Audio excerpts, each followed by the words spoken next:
Bisita, wala po sa gilid o dito. Kayagan sila sa tagig o kayagan sila magulang na mapunta sa tagig para mapag-baptize. Someday dito magpapagawa din tayo. Magpapagawa po tayo pero for now, Someday pa. Para may singin po na tayo.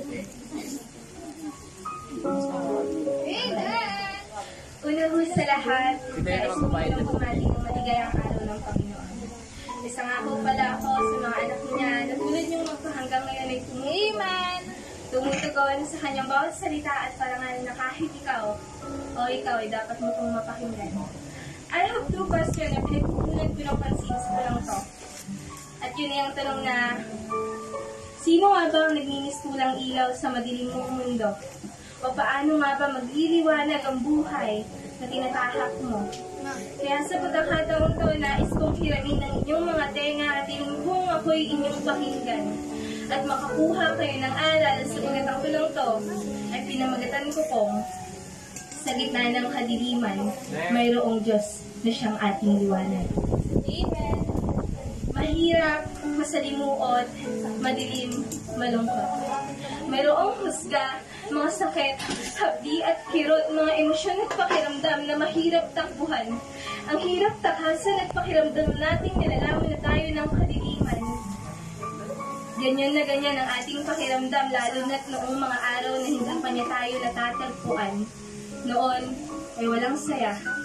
Noon, walang tamang direksyon, nauubusan ng pagkakataon at nalilipasan ng panahon ng buhay, walang patutunguhan at walang liwanag na nag-aabang at halos puro kadiliman ang ating natatanaw, ngunit isang araw, salamat sa Diyos at tayo'y kanyang natagpuan. Tayo'y tumanggap, kumilala at sa Diyos ay nagpakumbaba. Di ka akalain na sa kabila ng puot, mayroong kapayapaan sa piling niya. Sa kabila ng lungkot, mayroong saya kapag kasama siya. Sa kabila ng kirot, mayroong sagana sa poder niya. Sa kabila ng hirap, lubhang dadali kapag siya ang kasama. At higit sa lahat, sa kabila ng dilim, siya'y nandyan upang magliwanag at iparamdam na hindi ka nag-iisa. Sabi nga sa mga awit, Kapitulo 27, versikulo 1, ang Panginoon ay aking liwanag at ating kaligtasan, kanino ko matatakot? Ang Panginoon ay katibayan ng aking buhay, kanino ko masisindak? Wala tayong dapat katakutan. Huwag tayong mag-aalinlangan sapagkat nasa Diyos ang katotohanan at siya lamang ang tamang daan. Siya ang ilaw na matagal na nating inaasam at ang liwanag na matagal mo nang gustong makamtan. Halina't lakaran ang kanyang daan at sa iyong buhay ang kadiliman ay ating nang wakasan. Dimulat natin ang ating mga mata at huwag nang magbulag-bulagan pa sapagkat sinabi nga sa 1 Corinthians 13:6, hindi nagagalak sa kalikuan, kundi nakikigalak sa katotohanan. Katotohanan? Ano nga bang totoo para sa atin? Ay siya ba ay ating nang baliwalain, ang Diyos ay ating nang tanggapin. Halina't piliin siyang paglingkuran at purihin, lalo na sa kalagitnaan ng dilim. Buksan ang ating mga tenga at huwag nang magbingi-bingihan pa. Sundin natin ang utos ng Ama at dinggin ang mga payo niya. Ihakbang ang ating mga paa, paabanting lumakad patungo sa Kanya at huwag nang umatras pa. Magtiwala at maniwala sa nag-iisang Diyos Ama at panghawakan ang mga pangako niya. Bilang mga warriors of God, tayo maging matapang, huwag atrasan ng mga taong naghahanap ng simbahan, paliwanagan, pagtiyagaan, at kausapin ng masinsinan upang malinaw na ihayag na mayroong liwanag na sa kanila'y nag-aabang. Ang Matthew 5:16, let your light so shine before men, and they may see your good works and glorify your Father which is in heaven. We are the light of this world. Sa pamamagitan ko, sa pamamagitan mo, sa pamamagitan nating lahat, maaari tayong magliwanag sa kani-kanilang harap. Alam kong minsan na tayong hindi naging sapat.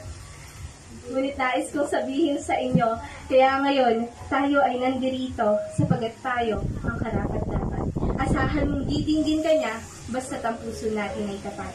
Sa poot na nararanasan mo, mayroong Diyos na aagapay sa iyo. Sa lungkot na nararamdaman mo, mayroong Diyos na ngingiti para sa iyo. Sa kirot na tinitiis mo, mayroong Diyos na hihilom sa iyo. Sa ating bawat pagtakbo, mayroong Diyos na pipigil sa iyo. Sa ating bawat pagmamadali, mayroong Diyos na magpapaalala sa iyo. Sa ating bawat paghinto, Merong Diyos na naghihintay sa pagbabalik mo at sa bawat husga at pangungutya na kinakaharap mo, palaging merong Diyos na magtatanggol sa'yo. At sa napakadilim mong mundo, merong liwanag na para sa'yo o sa ating kapatid ko. Gaya nga ng sabi sa 1 Corinthians 15:3, sapagkat binigay ko sa inyo una sa lahat, yaong aking di namang tinanggap na si Kristo ay namatay dahil sa ating mga kasalanan alinsunod sa mga kasulatan. Mula nang si Jesus ay pinako sa krus ng Kalbaryo at ang kanyang mga dugo ay patuloy na tumutulo habang iniisip ang kaligtasan ng mundo, regalo para sa ating lahat na hindi magawang makontento at patuloy pa rin gumagawa ng hindi wasto. Kaunting salita at sita pipiliing lumayo. Kaunting pagpupuna, mabilis na magtatago, ganyan ang ugali nating mga Kristiyano. Ngunit bakit hindi na lang nating lubhang maisip ang mga naranasang hirap, hapdi at sakit na kanyang tinanggap upang tayo'y masagip mula sa mga kasalanan na tayong lahat mismo ang dawit. On Isaiah 42:6, the Lord have called thee in righteousness, and will hold thine hand, and will keep thee, and give thee for a covenant of the people, for a light of the gentiles. Uulitin ko po, ang Diyos ang magliliwanag para sa atin, at tayong mga anak niya, ang ilaw sa sanlibutan to, na siyang matindig na tatayo upang ipagmalaki na tayo isang ganap na anak ni Hesu Kristo.